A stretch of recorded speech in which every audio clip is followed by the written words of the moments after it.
Assalamualaikum warahmatullahi wabarakatuh. Alhamdulillah wassalatu wassalamu ala Rasulillah. Segala puji dan puja kehadirat Allah Subhanahu wa taala, juga salawat dan taslim kepada Nabi besar Muhammad sallallahu alaihi wa ala alihi wa sahbihi wasallam.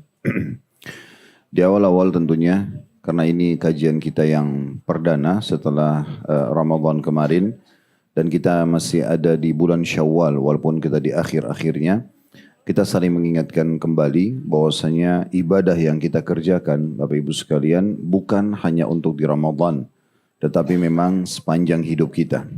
Allah Subhanahu wa taala berfirman dalam surah Az-Zariyat, surah nomor 51 ayat 56, "Wa ma khalaqtul jinna wal insa illa liya'budun." Aku tidak ciptakan jin dan manusia kecuali memang untuk mengabdi, untuk beribadah. Jadi apa yang kita lakukan kemarin selama Ramadan, lebih semangat dalam beribadah, sebenarnya itu adalah bulan pelatihan di mana kita dianjurkan untuk mengambil pelajaran dan kita terapkan 11 bulan ke depan, dan Ramadan akan datang kita lebih baik lagi. Kalau misalnya Ramadan yang lalu kita hanya mengkhatam sekali Al-Quran, nanti Ramadan akan datang bisa 2 kali. Kalau mungkin Ramadan yang lalu kita bersedekah hanya misalnya dengan 1 juta, 10 juta, maka Ramadan akan datang kita lebih tingkatkan. Dan begitu seterusnya. Apa saja ibadah yang sudah kita kerjakan, Ramadan akan datang lebih baik lagi. 11 bulan ke depan lagi bekalnya, begitu seterusnya sampai kita meninggal dunia dalam kondisi kita meraih pahala maksimal.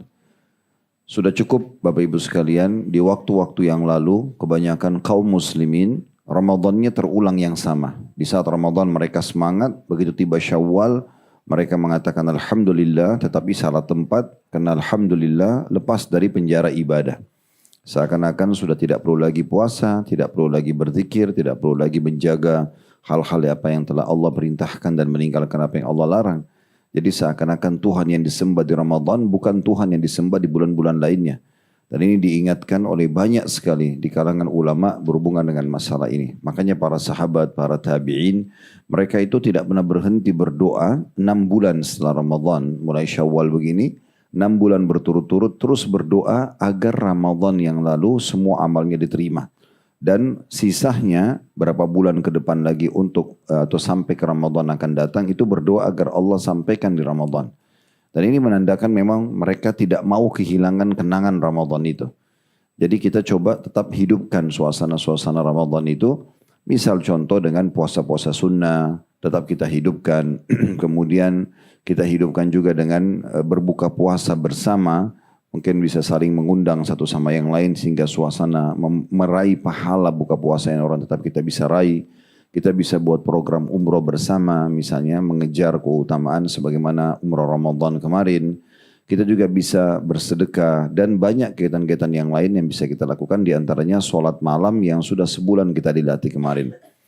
Walaupun memang tarawih itu kita kerjakan setelah ba'diyah isya di Ramadan, namun selama Ramadan kita dilatih terbiasa bangun sahur. Dan bangun sahur ini waktu-waktu mustajab.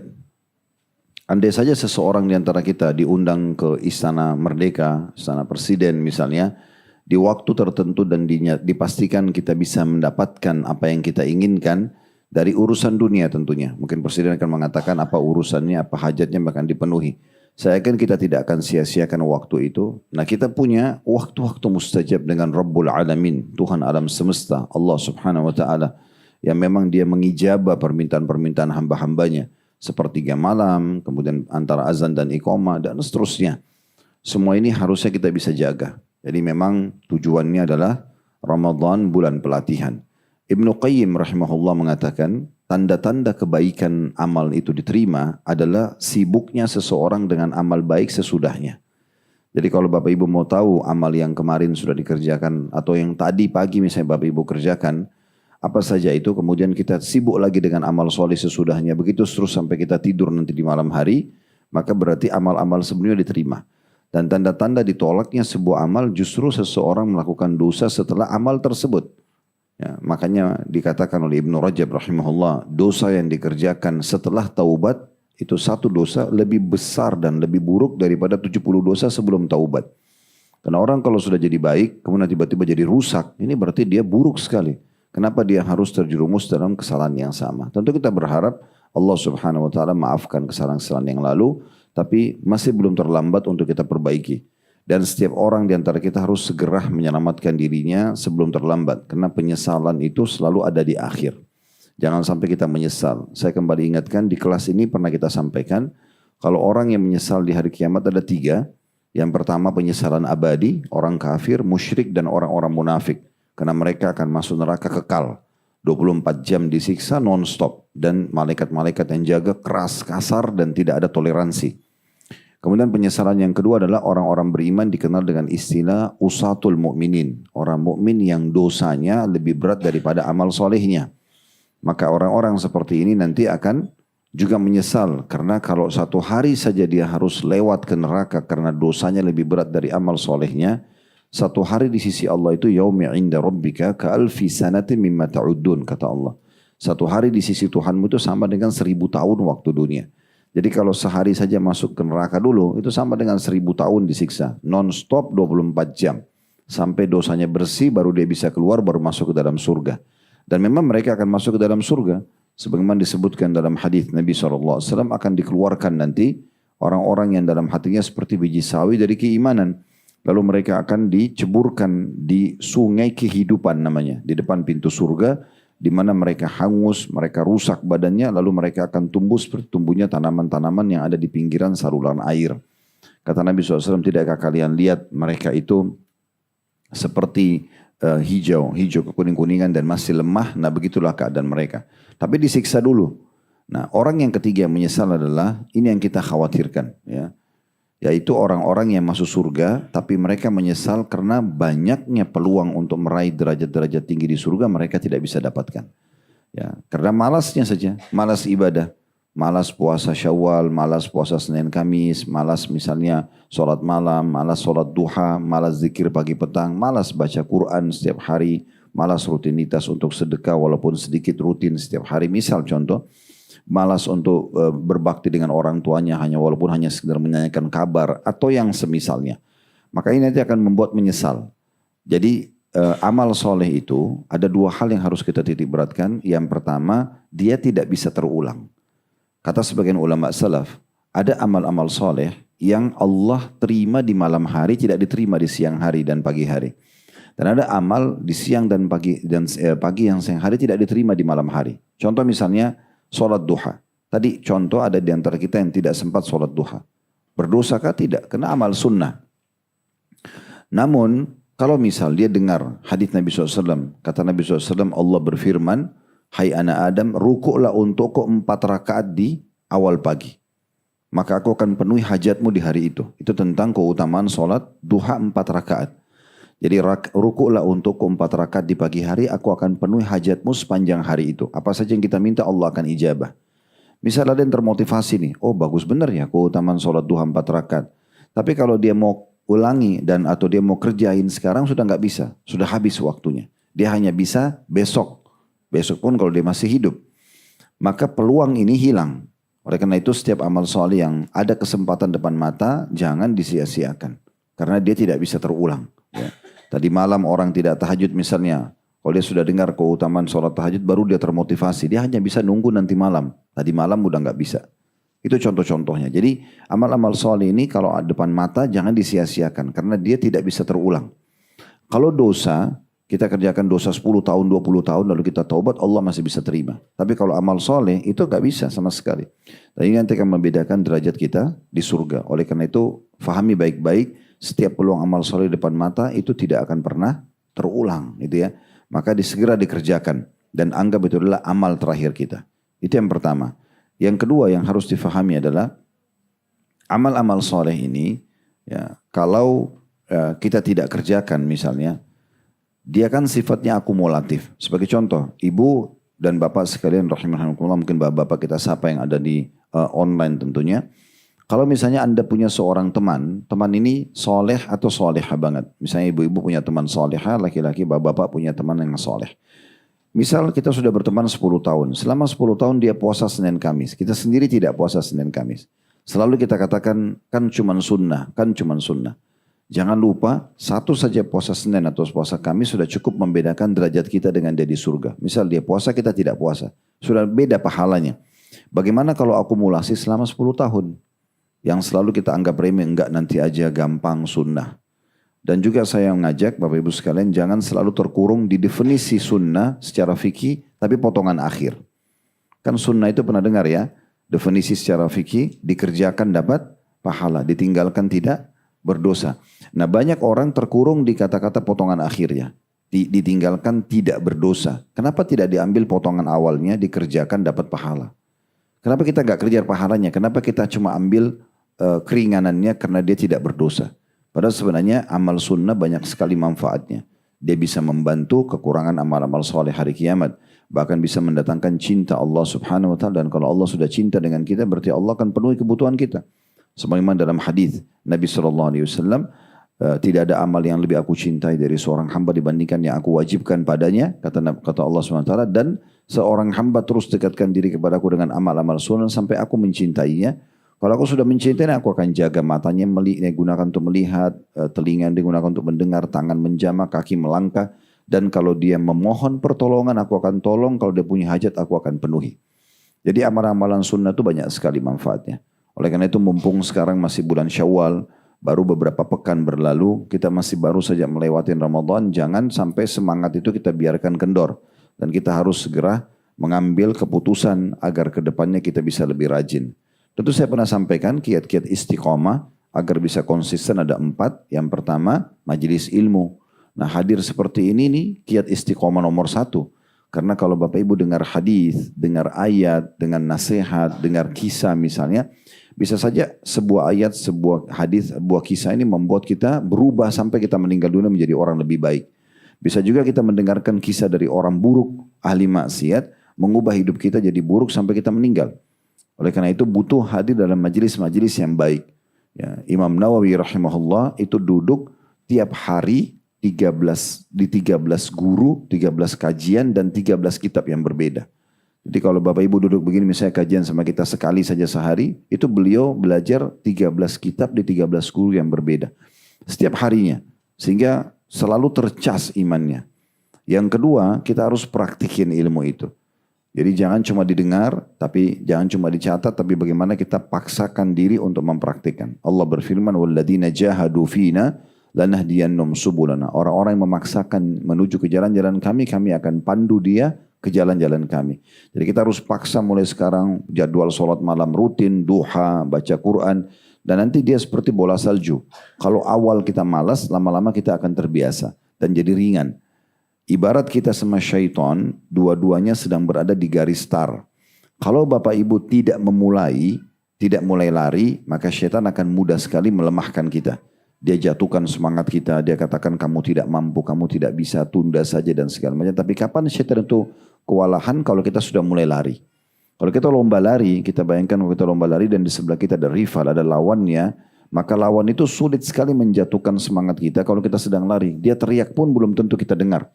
Nah begitulah orang yang sudah rutin. Misalnya ibu dan bapak coba renungi ibadah apa yang sudah rutin ibu dan bapak kerjakan. Contoh sholat 5 waktu tepat waktu misalnya.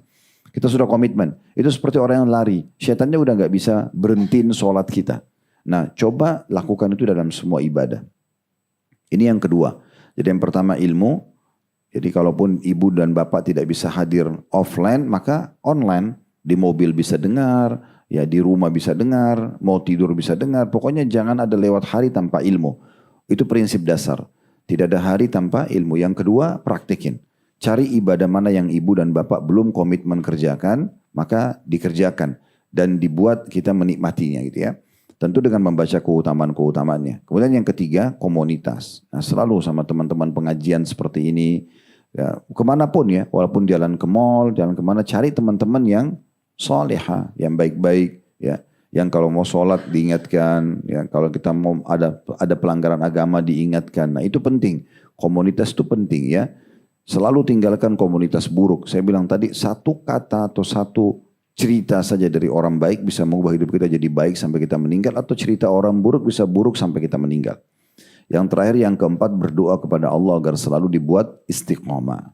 Buat minta sama Allah istiqamah ya. Banyak sekali doa-doa, diantaranya Allahumma habbib ilainal iman.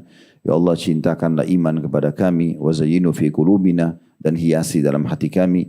Wa karrih ilainal kufra wal fusuqa wal isyan. Buatlah kami benci dengan perbuatan kekufuran, perbuatan maksiat dan pembangkangan. Waj'alna minar rasyidin, jadikan kami termasuk orang yang mendapatkan petunjuk. Atau ibu dan bapak bahasa Indonesia boleh. Ya Allah buatlah aku istiqomah misalnya. Di antara doa yang Nabi ajarkan, kata Nabi SAW, kalau manusia sibuk menyimpan harta, maka kalian simpanlah doa ini. Allahumma inni as'aluka tsabata fil amr.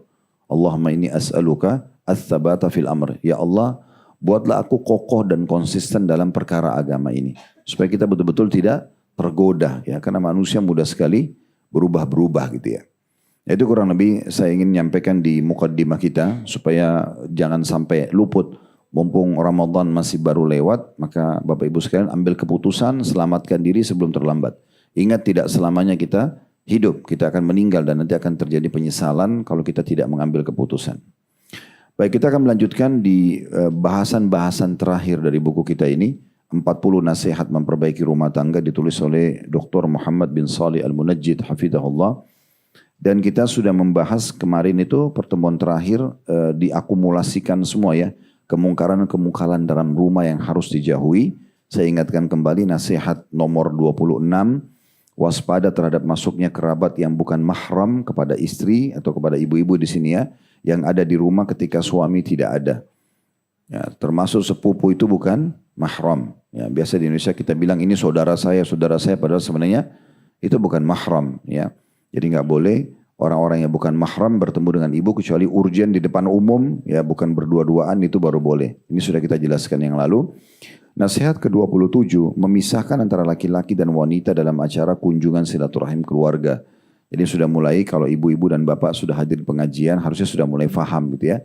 Kalau kita undang keluarga, kita bisa, kalau rumah cukup besar, kita bisa pisah di mana tamu perempuan, di mana tamu laki-laki. Untuk menghindari adanya ikhtilat, bercampur baur ya.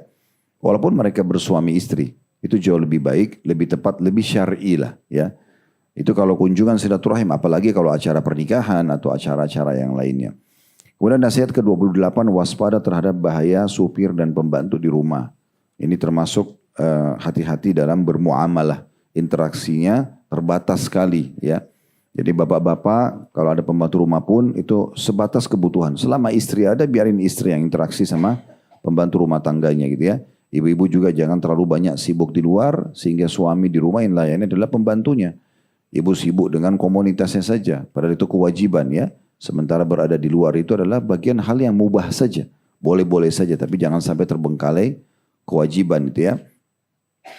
Itu juga sudah kita jelaskan dan perlunya kita memilih supirnya, pembantu rumah tangganya, kemudian siapalah tukang kebun dan segala macam security ini orang-orang yang beragama gitu ya, yang faham tentang masalah-masalah agama.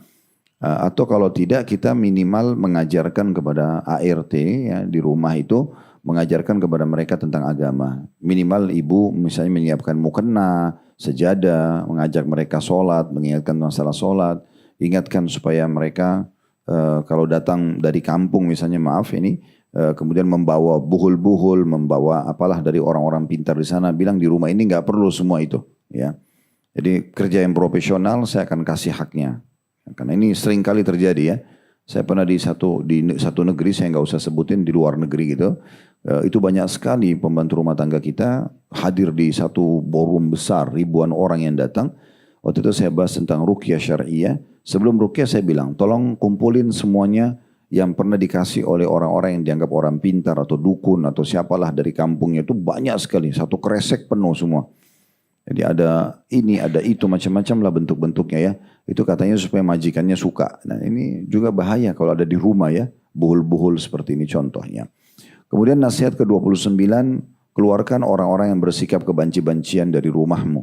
Ya, jangan berbangga berteman dengan teman-teman yang model-model seperti ini. Ya, kalau dia laki-laki, banyak di antara perempuan menganggap ini kan banci, nggak apa-apa dia nggak ada syahwat sama saya sehingga buka aurat di depannya. Tetap tidak boleh. Allah cuma menciptakan laki-laki dan perempuan. Banci pun laki-laki, tetap dia laki-laki. Tidak boleh dia melihat aurat. Minimal sekali kalau ibu terbiasa terbuka selain dapat dosa juga dia bisa menggambarkan tubuh ibu kepada orang lain. Contohnya gitu ya. Atau malah berpengaruh pada suami di rumah atau anak-anak yang melihat. Jadi kita normal saja berteman sama yang normal, laki-laki sama laki-laki, perempuan sama perempuan gitu ya. Ini juga sudah kita jelaskan. Nasihat ke-30 waktu itu memang saya gabungkan semua ini ya, bahasan kita yang terakhir itu. Nasihat ke-30 waspada terhadap bahaya film-film yang ada. Ya ini harus betul-betul dikontrol, apalagi kalau sampai film-film porno dan segala macam ini tidak diperlukan sama sekali karena merusak fitrah biologis. Kalau kita nonton yang begini maka akan rusak nanti fitrah alami orang biologis. Karena ulama mengatakan meletakkan kemaluan di kemaluan itu fitrah sebagaimana manusia tahu memasukkan makanan dan minuman melalui mulutnya. Mungkin dia hanya membaca buku-buku tambahan tapi bukan dengan melihat aurat orang lain atau mendukung dengan uangnya. Film-film seperti ini karena merusak sekali. Ya, otomatis nanti yang dibayangkan pada saat biologis dengan pasangannya adalah apa yang atau siapa yang ditonton gitu ya. Ini juga sudah kita paparkan penjelasan. Kemudian nasihat ke-31 berhati-hati dari kejahatan telepon. Kalau ini dibahasakan telepon karena buku ini ditulis mungkin sebelum ada handphone atau masih awal-awal gitu ya. Masa kita sekarang dari handphone. Jadi handphone butuh dikontrol kapan kita melihatnya dan apa yang harus kita lihat. Ibu dan bapak harus tentukan itu. Kalau tidak ini lost control ini. Karena handphone ini seperti perpustakaan berjalan. Ya. Bisa menginformasikan baik atau misalkan yang buruk. Jadi kita harus tentukan nih. Ya, bapak ibu tolong ambil satu komitmen keputusan antara ibu dan bapak dengan Allah. Ya, dengan dirinya sendiri. Mana yang informasi baik saya ambil. Mana yang tidak baik saya tutup. Nah gitu ya. Kita kurang lebih seperti itu. Baik itu di komunitas WA. Ataupun misalnya di media-media yang ditonton. Kemudian nasihat ke-32 wajib menghilangkan setiap identitas agama batil orang-orang kafir apapun bentuknya termasuk sembahan dan Tuhan mereka. Kalung, salib, apalah hiasan-hiasan dinding. Ya, saya pernah sampaikan kalau Bapak Ibu dari luar negeri jangan sembarangan beli souvenir. Ya, saya pernah itu hari waktu diundang dakwah ke Jepang, kemudian kami ke toko souvenir banyak sekali lukisan dinding atau apa itu tulisan Jepang. Saya tanya dulu orang-orang itu yang temanin saya ini apa artinya. Ternyata ada juga ucapan-ucapan di situ yang dijual sebagai souvenir itu memanggil Tuhan-Tuhan mereka. Tuhan orang-orang Jepang itu kan matahari. Mereka anggap matahari itu dewa mereka. Dan raja mereka itu adalah anak dewa matahari. Itu hati-hati sekali. Kami pernah masuk ke sebuah rumah yang memang waktu itu butuh ruqyah. Ada tim yang sempat kami kenal menuju ke situ. Waktu di ruqyah itu timnya itu cerdas, keliling kemudian mencari. Ternyata di dinding itu ada satu tulisan Cina gitu ya. Itu ternyata banyak panggilan-panggilan sesembahan. Ya, jadi itu berpengaruh pada orang sulit sekali sembuh. Nah, jangankan di negara Islam, dengan negara kafir, negara Islam aja banyak begitu. Saya kadang-kadang kalau bimbing jemaah kita Uhud Tur ke Turki, saya ingatkan jangan beli yang matah-matah itu ya.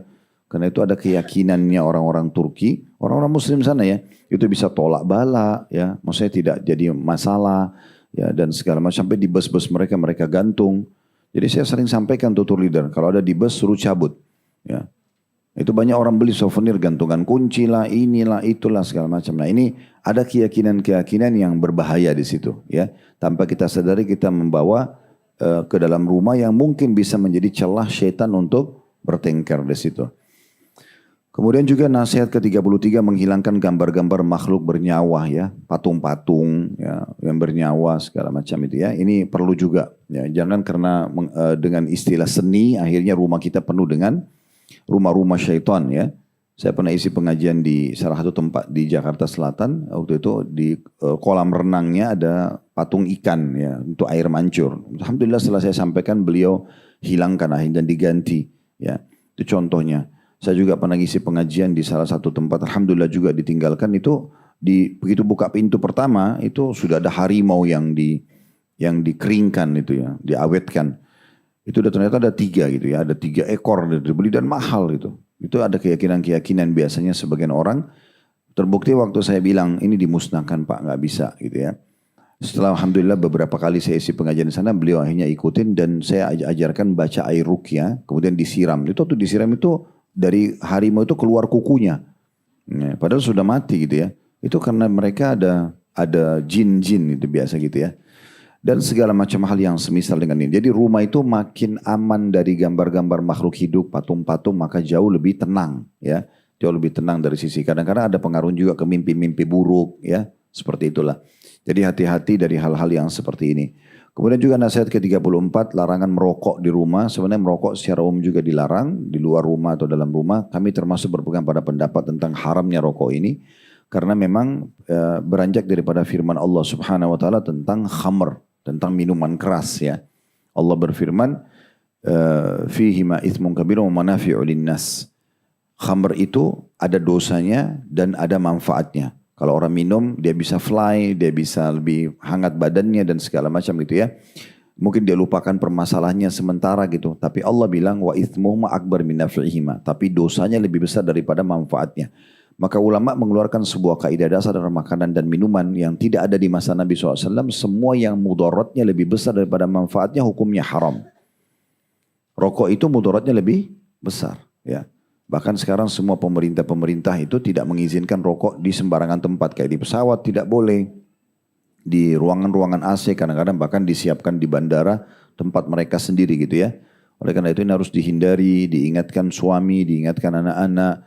Dan ini memang diingatkan secara ilmiah. Selalu banyak di media informasi tentang bahaya konsumsian ini ya. Kemudian juga ini sudah panjang lebar pernah kita jelaskan tentang hukumnya. Nasihat ke-35 tidak boleh atau jangan memelihara anjing di rumah. Jangan hanya karena ini adalah kebiasaan keluarga atau mungkin pernah hidup di Eropa atau di Amerika lalu dianggap itu tidak masalah ya. Karena hadis Nabi SAW sangat tegas masalah ini. Ya, Nabi SAW melarang dan mengatakan orang yang memelihara anjing di rumahnya setiap hari berkurang pahalanya 2 gunung. Ya. Jadi nggak ada gunanya untuk apa gitu. Apalagi najis jilatannya dan segala macam itu ya. Kalau emang mau dialihkan ke hewan lain masih banyak hewan lain. Ada kucing masih boleh ya. Walaupun sebenarnya lebih aman karena juga bulunya bisa mendatangkan penyakit dihindari ya. Itu jauh lebih baik. Mungkin kalau mau yang lebih bagus maka investasi bisnis di hewan ternak misalnya ayam, kambing, sapi yang bisa menguntungkan gitu ya. Atau mungkin rusa dan yang kelinci misalnya ditaruh di villa, ditaruh di mana di kebun, di kandangnya sendiri mungkin ya. Hal-hal seperti itu mungkin jauh lebih baik. Dan pernah kita jelaskan tentang masalah kokokan ayam jantan itu kan dia karena sedang melihat malaikat ya dan membangunkan sholat itu ada hadis yang menjelaskan. Nasihat yang terakhir yang kita pelajari waktu itu nasihat ke-36 menjauhi dari menghias rumah dengan aneka warna yang berlebihan sehingga tidak nyaman untuk dilihat ya. Jadi bukan berarti tidak boleh tapi kita menghindari hal-hal yang bisa mengundang warna-warna yang tidak nyaman. Gitu ya. Baik, sekarang kita langsung masuk ke nasihat ke-37. Ini yang menjadi bahasan kita. Disebutkan rumah dipandang dari dalam dan dari luar. Itu judul utamanya. Nasihat ke-37 memilih lokasi dan desain rumah yang tepat. Dikatakan tidak diragukan lagi, seorang muslim yang benar akan memperhatikan soal pemilihan letak dan lokasi rumah yang tepat. Ia akan menerapkan beberapa program bagi rumahnya sehingga layak sebagai hunian muslim. Nah ini di garis bawah ini. Supaya layak sebagai hunian muslim. Misal komunitas komplek muslim, mayoritasnya muslim. Misal ada masjid di sekitar situ. Misal contoh ada TPA sehingga anak-anak gampang ikut misalnya ya. Nah yang paling dasar-dasar sih seperti itu. Selain memang secara internal rumahnya, dia juga usaha untuk tadi menghilangkan patung-patung dan segala macam ya. Kalau kita mau tambahkan mungkin di rumah juga sering ada tilawah Al-Quran ya. Jadi kalau Bapak Ibu lagi keluar rumah pun tidak ada orang, diputar aja tilawah surah Al-Baqarah atau apa. Biarin berjalan sehingga rumah itu ada ayat-ayat Al-Quran gitu ya. Kalaupun kita masuk rumah, kita sambil dengerin ceramah, misalnya anak-anak juga dibiasakan. Kalau ada sesuatu yang mereka minta, kita hubungkan dengan prestasi tertentu. Misalnya dia dengerin ceramah ini, dia kasih kesimpulannya, lalu kita kasih hajatnya. Misal contoh, atau dia menyetor surah tertentu yang dimana pada saat dia berikan, dia boleh mendapatkan apa yang dia inginkan. Nah itu semua hal-hal yang positif. Seperti itu kurang lebih. Nah di sini penulis merincikan dari segi lokasi, misalnya rumah hendaklah berdekatan dengan masjid. Saya pernah isi di Jakarta Barat kalau tidak salah itu atau di Jakarta Selatan sini ya. Itu kompleknya besar banget, rumah-rumahnya mewah sekali. Isi pengajian di rumah gitu. Pasti bawa waktu azan saya bilang saya mau sholat dulu Pak. Oh maaf Ustaz di komplek ini nggak ada masjid. Hanya karena besarnya dan mewahnya hanya dihuni padahal tidak ada masjid. Harusnya kan kita tanya ada fasumnya dipakai apa? Kalau mayoritas muslim kita bisa meminta fasum itu dipakai untuk masjid. Harusnya bisa gitu ya. Kalau developernya nggak mau bangun ya mungkin orang-orang kompleks itu bisa partisipasi gitu ya. Tapi jangan biarkan ini akhirnya tidak bisa sholat. Kami harus keluar pakai mobil, keluar dari kompleks cukup jauh untuk sholat itu. Nah ini contohnya ya. Sehingga akhirnya sholat subuh, duhur, asar, maghrib, isya mungkin suami, ibu-ibu, anak-anak laki-lakinya yang harusnya bisa hadir di masjid ya. Mereka bertemu dengan komunitas muslim, mungkin mereka bisa mendengarkan kajian di sana, itu jadi tidak ada. Nah ini peringatan pertama dalam masalah memilih lokasi dan desain rumah oleh penulis adalah bagaimana dekat dengan masjid. Nah, yang paling bagus itu. Makanya Nabi Muhammad SAW, Bapak Ibu sekalian, waktu pertama tiba di Madinah, yang beliau lakukan untuk membentuk negara, kalau kita sekarang membentuk instansi, membentuk komunitas, itu yang paling pertama bangun masjid.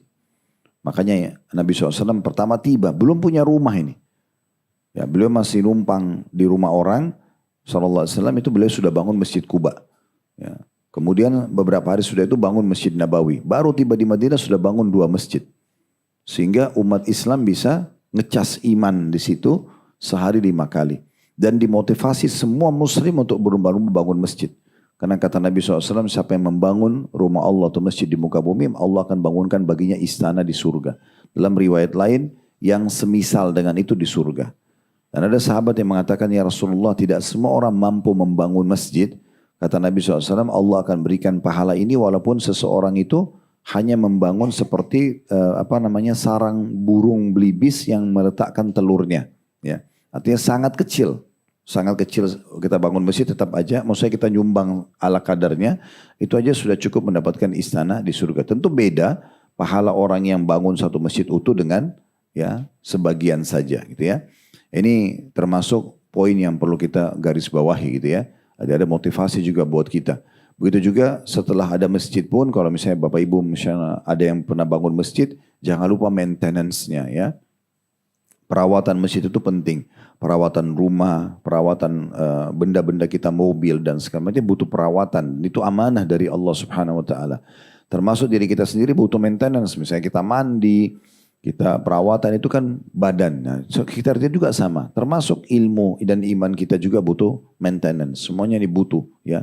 Dan jangan sampai luput gitu. Jadi Bapak Ibu kalaupun pernah sumbang masjid, coba ditanya programnya apa, didatangkan imam khusus, ya kemudian dicari lagi di follow up dan segala macam itu ya. Apa kira-kira yang butuh dibantu supaya masjid itu hidup dan menjadi amal jariah buat Bapak Ibu sekalian. Itu contohnya.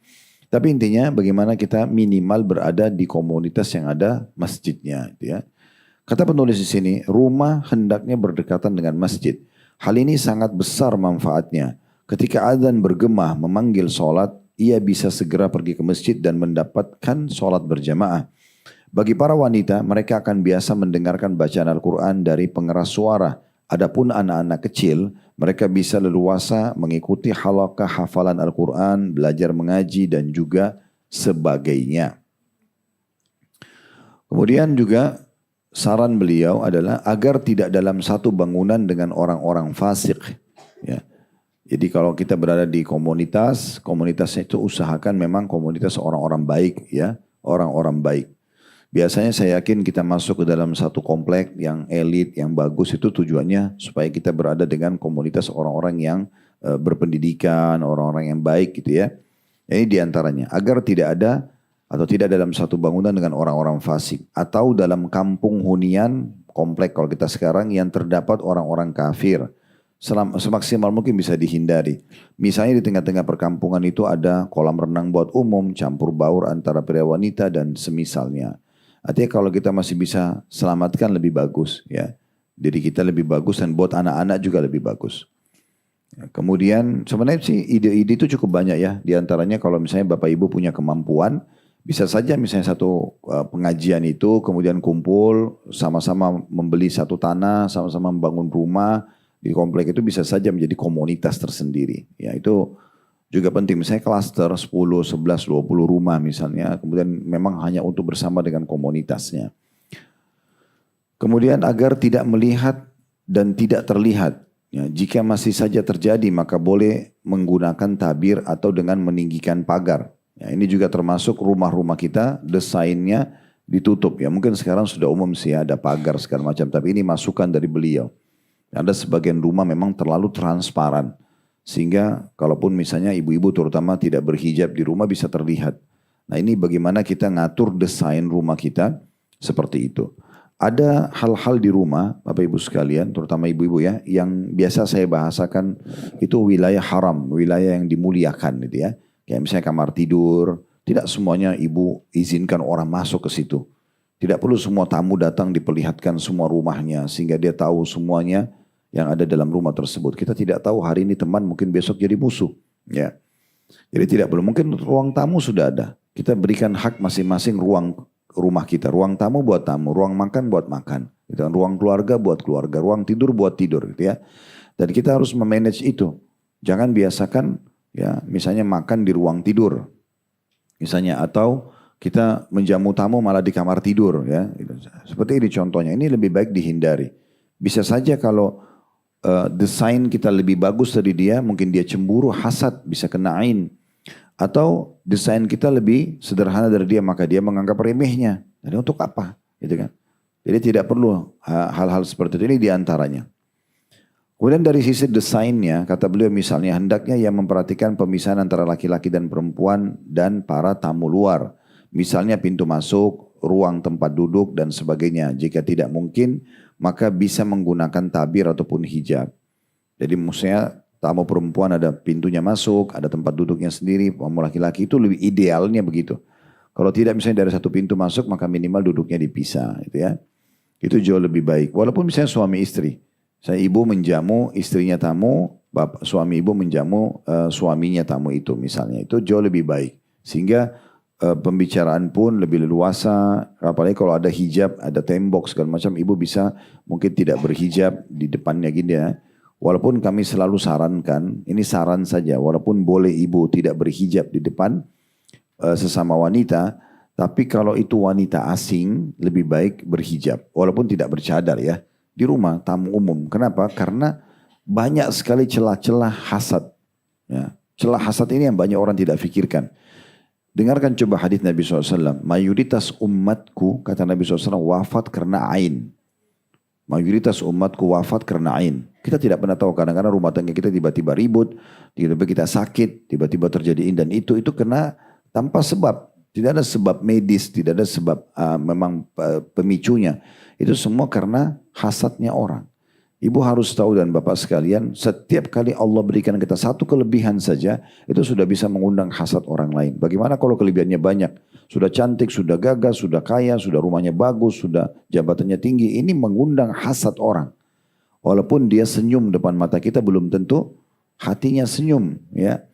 Berapa banyak orang yang seperti itu, baru pulang tamunya tiba-tiba ribut suami istri. Karena hasadnya orang. Ya. Mereka hanya cemburu melihat hal-hal yang seperti ini. Jadi harus hati-hati sekali.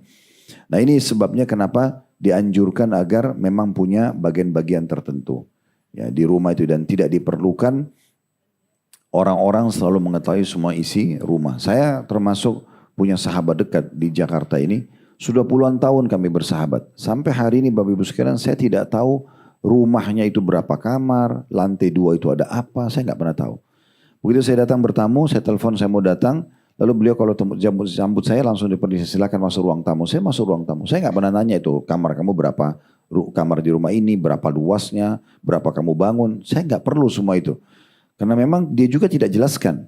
Nah, ini salah satu adab bertamu dan orang tuan rumahnya juga lebih nyaman. Kalau dia menjelaskan lain. Tapi sebagai tuan rumah juga, tadi saya bilang ada batasan-batasan. Kalau hanya sekedar mau menjelaskan secara global rumah, karena ditanya misalnya dia mungkin mau tahu harganya, mungkin dia mau beli juga rumah di komplek itu atau dia tertarik dengan desainnya, oke, ya. Tapi ini pun harus orang-orang yang terpercaya ya. Karena orang kalau sudah tahu semua titik-titik rumah kita, saat hari ini dia jadi teman, besok bisa jadi musuh ya. Ini berbahaya sekali. Maka ini maksudnya batasan-batasannya gitu ya. Kalau di Saudi memang sudah dipisah itu. Kita kalau bertamu, laki-laki langsung ke ruangan sini, perempuan ke ruangan sini. Memang terpisah gitu ya. Kemudian menutupi jendela-jendela dengan tabir ataupun satir atau gorden kalau kita sekarang ya. Ini mungkin sudah umum, kita juga sudah lakukan. Alhamdulillah di Indonesia mayoritas saya lihat begitu ya. Sehingga orang yang ada di dalam kamar tidak terlihat atau kelihatan oleh tetangga. oleh orang yang lalu lalang, terutama malam hari ketika cahaya terang benderang. Kemudian hendaknya tidak menggunakan toilet dengan menghadap kiblat. Ini juga bagian hal yang harus dijaga dalam adab rumah ya. Jadi kalau maaf kiblat kan sekarang ke sana nih ya di rumah ini ya. Berarti toilet itu nggak boleh ke sana kita duduknya, nggak boleh juga kita belakangi. Berarti toiletnya harus nyilang, ya, beda arah. Kalau kiblat sana berarti kita harus begini. Karena kita nggak boleh menghadap, nggak boleh membelakangi. Begitu dijelaskan di dalam hadis Nabi SAW dianjurkan ya karena memuliakan arah kiblat itu. Ya. Kemudian juga hendaknya memilih rumah yang luas serta rumah yang banyak perabotannya. Maksudnya rumah yang luas ini rumah semampunya. Ya, Nabi SAW membahasakan bahwasanya kebahagiaan itu ada di 4 hal. Istri yang salehah, rumah yang pas gitu ya. Kemudian maksudnya ukurannya, segala macam perabotnya ya. Yang kira-kira sesuai dengan kebutuhan. Kemudian juga kendaraan yang layak serta tetangga yang baik. Ini kebahagiaan ada di 4 hal ini. Dan sebaliknya keburukan ada di, atau kesengsaraan ada di 4 hal kata Nabi SAW. Dimulai dari pasangan yang buruk, kemudian rumah yang sempit, ya, kendaraan yang tidak nyaman dan tetangga yang buruk. Nah ini juga termasuk hal yang perlu diperhatikan. Hal itu disebabkan karena beberapa hal dikatakan oleh beliau dalilnya innallaha yuhibbu an yara athara ni'amihi ala abdi. Sesungguhnya Allah suka bila melihat bekas nikmatnya pada hambanya. Maksudnya kalau ibu dan bapak mampu beli rumah tipe A misalnya beli tipe A. Kalau cuma mampu B ya tipe B gitu kan. Tapi jangan sampai kita mampu tipe A tapi kita sengaja beli yang tipe C atau D sudahlah untuk menghemat. Itu nggak perlu. Karena kita boleh menikmatinya gitu ya. Tidak dihitung dalam mubazir selama dia kebutuhan. Yang masuk dalam mubazir itu kalau keinginan saja. Ya, terlalu berlebihan, terlalu kita beli padahal kita nggak butuh gitu ya. Tapi kalau kita masuk dalam kebutuhan tidak masalah. Dan kita niatkan untuk memperlihatkan nikmat Allah itu pada kita. Begitu juga dengan hadis Nabi SAW yang lain. Thalathatun minas sa'adati wa thalathatun minas syaqa. Faminas sa'adati al-mar'atu salihah taraha fatu'jibuka wa taghibu anha fata'manuha ala nafsiha wa malik wad-dabbatu takunu wati'atun fatulhiquka bi ashabik wad-daru takunu wasi'atan kathiratal marafiq wa min asy-syaqa'il mar'atu taraha fatasu'uk wa tahmilu lisanaha 'alaik wa in ghibta anha lam ta'manuha ala nafsiha wa malik wad-dabbatu takunu katufatun fa in darabtaha ya at'abatka wa in taraktaha lam tulhikka bi ashabik wad-daru takunu qalilatul marafiq. 3 hal kata Nabi SAW termasuk kebahagiaan dan 3 hal termasuk kesengsaraan.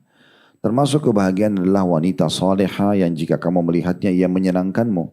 Kenapa di sini disebutkan wanita salehah? Karena ibu lebih banyak di rumah. Sehingga ibu itu merupakan tiang rumah gitu ya. Jadi memang yang disebutkan adalah wanita salehahnya. Tentu juga kalau dikatakan mau cari suami ya suami yang saleh. Memang begitu ya. Dan wanita ini salehah cirinya adalah jika engkau melihatnya ia akan menyenangkanmu. Dalam arti kata di sini luas, kata para ulama bisa dengan pakaian yang disukai, tutur kata yang santun, jamahan yang hangat dan segala macam hal. Ketika engkau pergi, ini ciri yang kedua, wanita salihah, darinya sedang tidak di rumah, sedang safar, sang suami, kamu merasa aman atas dirinya dan atas hartamu. Tidak ada selingkuhan, tidak ada juga khianat terhadap harta. Ini kebahagiaan yang pertama dari 3 hal yang Nabi sampaikan. Bahagian yang kedua adalah hewan tunggangan, maksudnya kendaraan kalau kita sekarang ya. Sehingga ia menghantarkanmu menyusul kawan-kawanmu. Kemudian yang ketiga adalah rumah yang luas ya dan cukup perabotannya ya. Sehingga tidak perlu lagi repot pinjam sana sini gitu ya. Dan termasuk kesengsaraan adalah wanita yang buruk yang apabila kamu melihatnya engkau malah merasa tidak nyaman. Karena selalu bentrok dengan kemauan suaminya. Ia lancang terhadapmu dengan lidahnya, kasar ya. Jika engkau pergi darinya, kamu tidak merasa aman atas dirinya, bisa terjadi perselingkuhan atau atas hartamu, bisa dia khianat. Kemudian hewan serta hewan yang lamban. Jika engkau memukulnya, maka akan melelahkanmu, dan jika engkau meninggalkannya, tidak memukulnya, maka ia tidak akan menghantarmu menyusul kawan-kawanmu. Maksudnya kendaraan yang buruk. Ya, oleh karena itu boleh kita menikmati kendaraan walaupun mahal, ya, asal kita punya kemampuan, ya. Asal kita punya kemampuan boleh. Kemudian yang terakhir adalah serta rumah yang ya kurang perabotannya atau kurang ya perlengkapannya. Kemudian yang terakhir di nasihat 37 adalah memperhatikan kesehatan. Misal soal ventilasi udara dan masuknya cahaya matahari ke dalam rumah. Ini juga termasuk bagian daripada rumah itu, ya. Maksud dalamnya adalah memilih bidang-bidang tertentu, yang mana ruang tamu, yang mana ruang makan, dan kita berikan haknya masing-masing sebagaimana kami bahasakan tadi, ya. Tetapi beberapa hal di atas ini kata penulis dan hal-hal lainnya seyogyanya diukur sesuai dengan kemampuan material dan kondisi yang ada, tidak boleh dipaksakan. Jadi kalau selama ada boleh, selama tidak mampu jangan dipaksakan. Karena banyak orang karena tertarik melihat rumah tetangganya, dia minta dibesarkan seperti tetangganya, atau kendaraan temannya maka dia minta diganti, padahal sebenarnya pasangannya tidak mampu. Ini juga tidak boleh, ya. Karena memang Allah mengatakan la yukallifullahu nafsan illa wus'aha.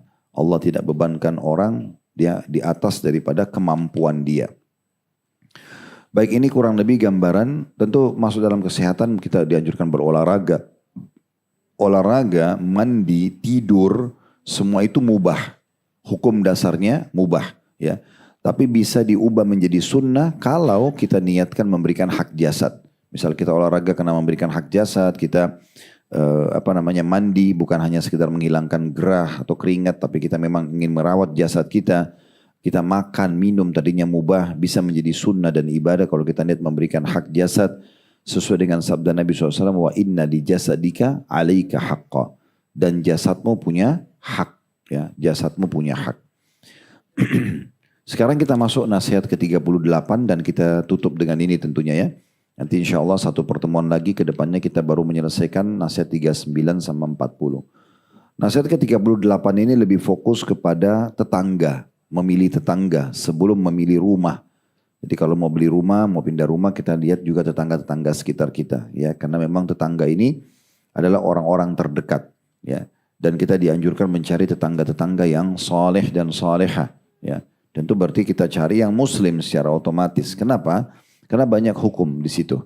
Di antaranya Nabi SAW mengatakan, Jibril alaihissalam terus mewasiatkan kepadaku agar menyampaikan kepada umatku berbuat baik dengan tetangga sampai aku mengira tetangga itu akan menjadi ahli waris. Jadi selalu Jibril mengatakan buat baik pada tetangga. Nah, kalau Bapak Ibu buat baik sama tetangga muslim sama non muslim itu beda pahalanya.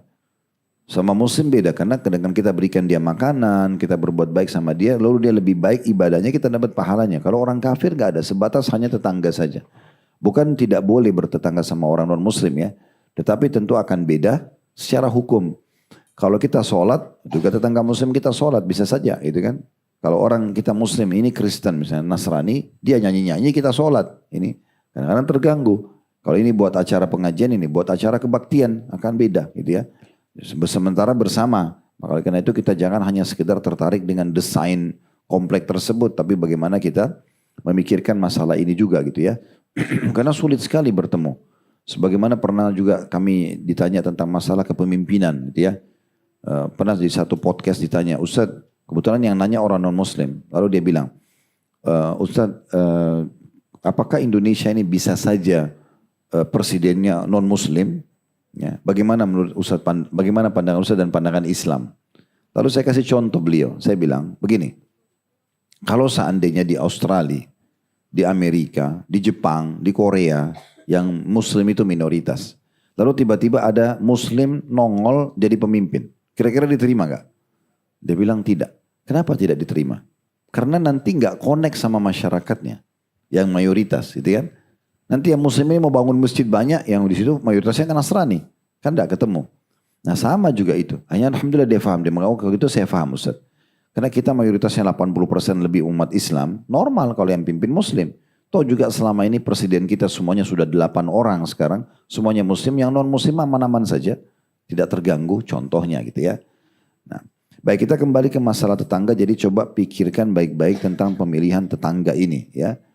Ya, sama juga dengan jangan sembarangan pilih tetangga-tetangga yang buruk ya, yang lisannya tajam, yang tidak baik. Bagaimana cara tahunya ya? Kita memang cari komplek-komplek perumahan yang sesuai dengan kemampuan tentunya ya, yang insya Allah lebih aman lah, yang lebih aman.